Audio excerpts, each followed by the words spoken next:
Hey, uh, good evening, everyone. It's 11:23, so it's a different time of day than I normally record these. Sorry, I've been a little behind in keeping up with my Finnegans Wake project. It's been a long week. After I finish the recording, I'll tell you why, but I want to just jump into the reading so that those of you who are here for the reading will be able to hear the reading right away. So, Finnegans Wake, paragraph, we'll say 55, something like that. This more correctly Lubine, or fellow, me, leader, was first poured forth where Riao Liviao riots and Col de Hudo humps, under the shadow of the monument of the should-have-been legislator, Eleutheriandendron, !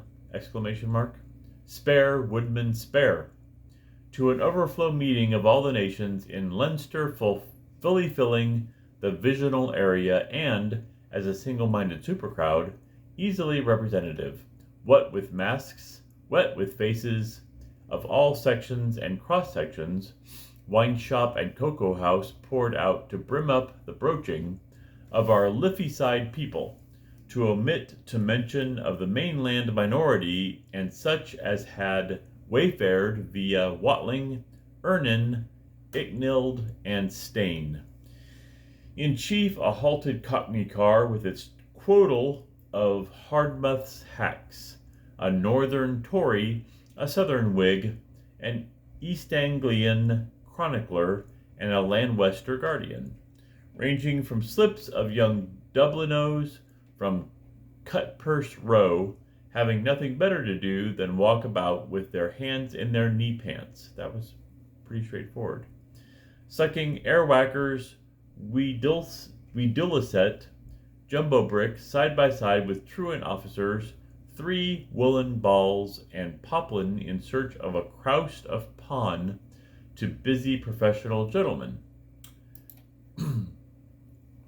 A brace of palesmen with Dundrearies, nooning toward dailies fresh from snipe hitting and mallard missing on Rutland Heath, exchanging cold sneers, mass-going ladies from Hume Street in their chairs, the bearers baited, some wandering hamalags out of the adjacent clover fields of Moss's Gardens, an oblate fodder, Fater, maybe fader, but probably fodder, from Skinner's Alley, bricklayers, a Fleming in Tavenet Fumont, with spouse and dog, an aged hammersmith who had some chiselers by the hand, a bout of cudgel players, not a few sheep with the braxy, 2 blue-coat scholars, 4 broke gents out of Simpson's on the rocks, a portly and a pert still tassing turkey coffee,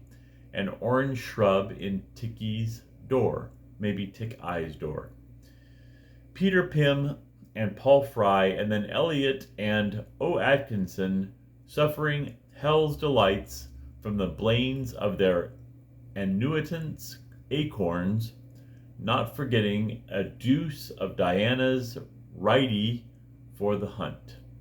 A particularist prebendary pondering on the Roman Easter, the tonsure question, and Greek uniates, plunkum, a lace lappet head or 2 or 3 or 4 from a window, and so on down to a few good old souls, who, as they were juiced after taking their pledge over at the uncle's place, uncle spelled with a K, not a C, were evidently under the spell of liquor from the wake of Terry the tailor, a fair girl, a jolly postboy thinking off 3 flagons and 1, a plumodrol,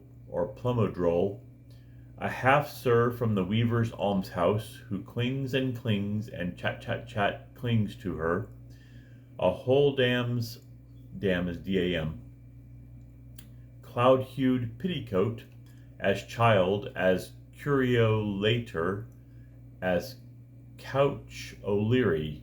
Couch is my pronunciation. I'm not sure if it's right. It's Caoch.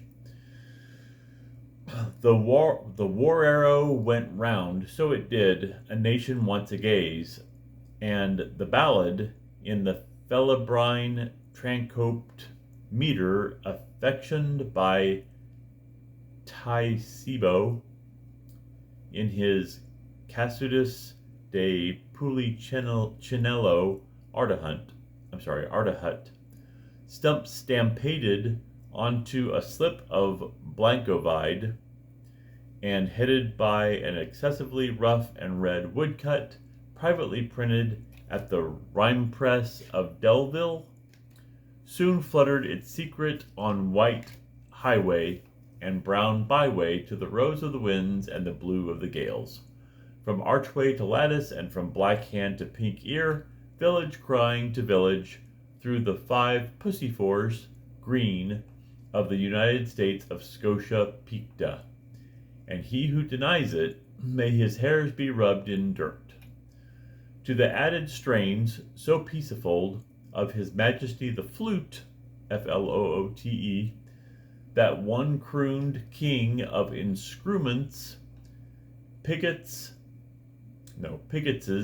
purest, Cielo also liuto, which Mr. Delacy, Horn, anticipating a perfect downpour of plaudits among the rhapsods, piped out of his decent sort hat, looking still more like his Percival namesake, as men of Gaul noted, but before of to spud about, the snowy crested curl amoist the leader's wild and molting hair, Dr. Hitchcock hoisted his fezzy fuzz at bludgeon's height, signum to his companions of the chalice for the loud fellow. Boys and silentium in curia, our maypole once more where he rose of old, and the canto was chantied there, chorused and christened, where by the old toll gate, St. Anana's Street and Church. That's tonight's readings. That concludes the reading. So if you're here for the reading, then you may go now.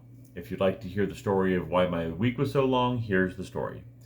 You can see I'm kind of tired. My eyes look tired today because I had 2 long drives this week, both of them down to the Houston area, and so it threw off my sleep schedule, so I've been suffering under not enough sleep. So very tired, haven't been able to do my recordings or my blog this week just because I've been so worn out. But I'm getting caught up now. So here's my Finnegans Wake project, and coming soon will be my blog. Talk to you soon.